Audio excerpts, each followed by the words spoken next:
जळगाव जामोद शहरातील श्रीपाद कृष्ण कोल्हटकर महाविद्यालयामध्ये संविधान गौरव महोत्सव, बक्षीस वितरण, पदवी वितरण तसेच महिला दिन स्पर्धा बक्षीस वितरण कार्यक्रम संपन्न झाला।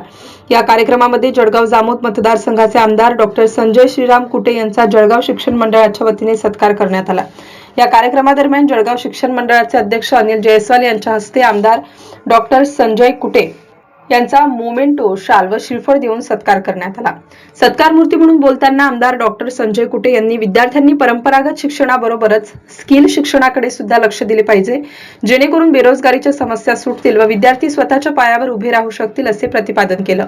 या प्रसंगी पदवी वितरण समारंभाचे प्रमुख अतिथी जळगाव शिक्षण मंडळाचे संचालक अनिल जयस्वाल यांनी विद्यार्थ्यांनी परंपरागत पदवी घेत असताना सामाजिक जाणीवेचे भान ठेवत कौशल्यावर आधारित व्यावसायिक उपक्रम निवडून आपले बेरोजगारीचे प्रश्न सोडविण्याच्या दृष्टीने प्रयत्न करण्याचे आवाहन विद्यार्थ्यांना केले।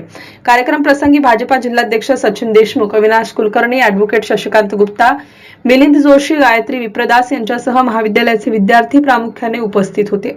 कार्यक्रमांतर्गत राज्यशास्त्र विभाग प्रमुख डॉक्टर निलेश निंबाळकर यांच्या आंतरराष्ट्रीय संबंध, सामाजिक शास्त्र, भारतीय अर्थव्यवस्थेतील पंचायत राज व्यवस्था या पुस्तकांचे विमोचन सुद्धा मान्यवरांच्या हस्ते पार पडले। तसेच श्रुत संजय गाडेकर यांना प्राप्त झालेल्या ग्लोबल ऑर्गनायझेशन तर्फे भारत भूषण पुरस्कारासंदर्भात त्यांचे अभिनंदन करण्यात आलं।